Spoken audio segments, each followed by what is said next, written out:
The case begins with a number that should have simplified everything, not unraveled it. 9. 9 experienced hikers who did not arrive by chance or impulse, but through careful planning and shared purpose. They were bound by discipline, routine, and mutual trust. People accustomed to reading the terrain, respecting the weather, and anticipating risk rather than reacting to it. This was not their first encounter with isolation or cold. Their route had been mapped in advance, their timing calculated, their equipment inspected and distributed with intention.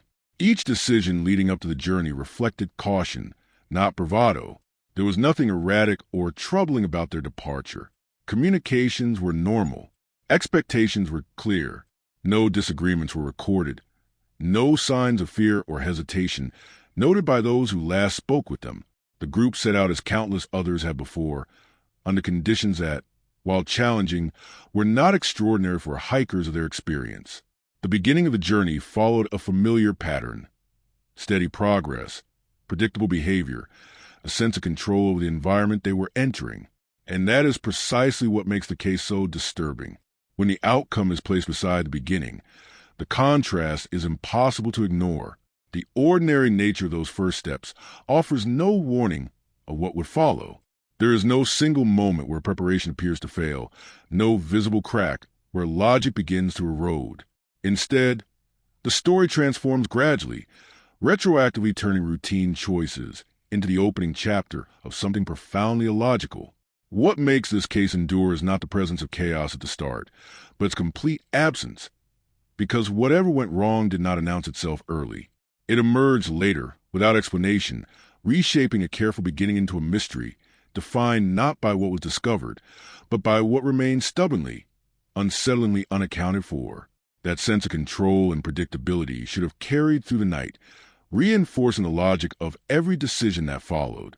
Based on everything known about the group, there was no reason to expect sudden disarray or irrational action once they reached their campsite. And yet, the moment investigators later examined what had been left behind, it became clear that the careful structure established at the beginning of the journey had fractured completely. The transition from order to contradiction did not announce itself with chaos or destruction. It revealed itself quietly, in the condition of the campsite itself, where preparation ended and something far more difficult to understand began. When search teams eventually reached the campsite, they encountered a scene that defied instinctive interpretation. The shelter was not destroyed, nor carefully dismantled. It was simply left behind, as if its occupants had stepped away intending to return moments later. Inside and around the site were essential items no experienced hiker would willingly abandon in freezing conditions: footwear, protective clothing, tools meant to ensure survival. The absence of urgency was as unsettling as the absence of people. Footprints led away from the camp in multiple directions, some showing bare or inadequately protected feet. There was no sign of a struggle, no evidence of pursuit. Everything suggested a decision made quickly, collectively, and without visible cause. As the search expanded beyond the campsite, the contradictions only deepened. The hikers were found scattered across the terrain, some relatively close, others far beyond what should have been physically possible given conditions and injuries observed.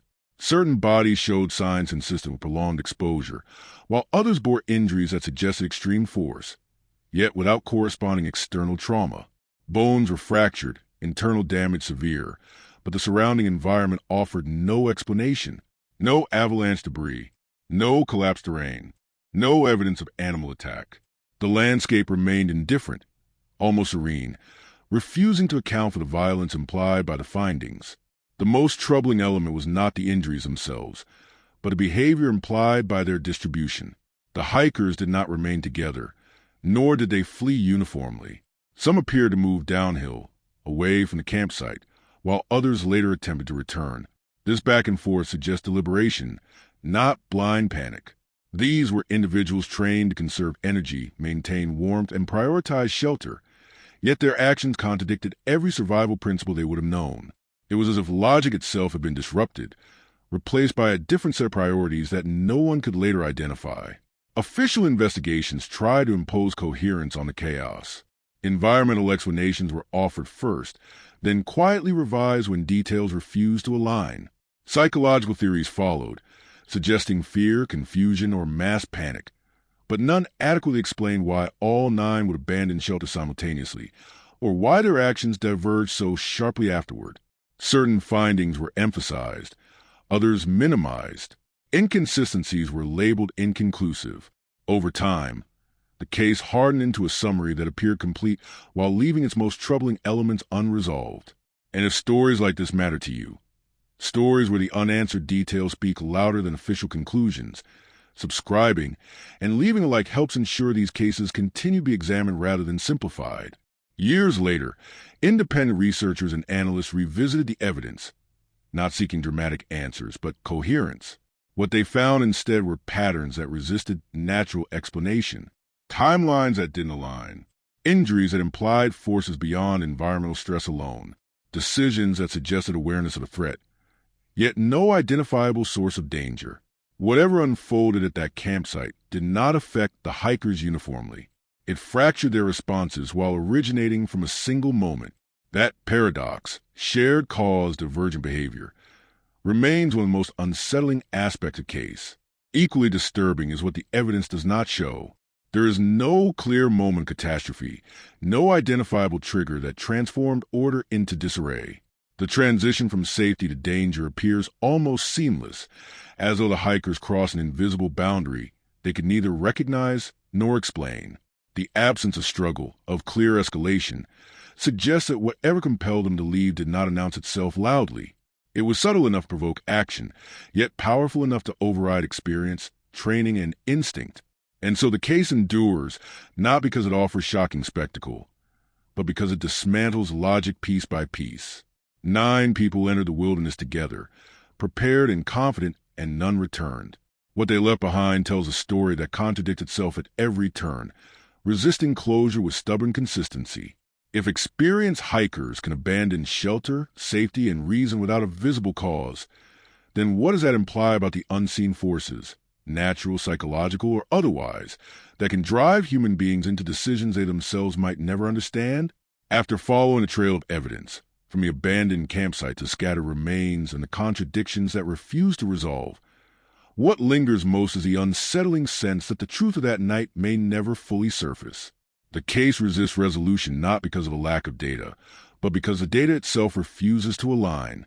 Each attempt to impose logic only exposes another contradiction, another decision that cannot be traced back to a clear cause. The hikers left behind a story that seems incomplete by design, as though something essential was removed before it could be understood. What remains is a narrative shaped by absence, where certainty dissolves the closer one looks. And perhaps that is why this case continues to disturb those who study it. It challenges the assumption that experience, preparation, and reason are enough to protect us from the unknown. 9 individuals did everything right, yet found themselves responding to something that left no clear trace and offered no explanation. If logic can fail so completely, without warning or visible threat, then the question that lingers is not what happened to them, but whether we would recognize the moment logic begins to unravel if it happened to us. What lingers most, after all evidence has been examined and every theory has been exhausted, is the unsettling sense that the truth of that night may never fully surface. The case resists resolution not because of a lack of data, but because the data itself refuses to align. Each attempt to impose logic only exposes another contradiction, another decision that cannot be traced back to a clear cause. The hikers left behind a story that seems incomplete by design, as though something essential was removed before it could be understood. What remains is a narrative shaped by absence, where certainty dissolves the closer one looks. And perhaps that is why this case continues to disturb those who study it. It challenges the assumption that experience, preparation, and reason are enough to protect us from the unknown. 9 individuals did everything right, yet found themselves responding to something that left no clear trace and offered no explanation. If logic can fail so completely, without warning or visible threat, then the question that lingers is not what happened to them, but whether we would recognize the moment logic begins to unravel if it happened to us.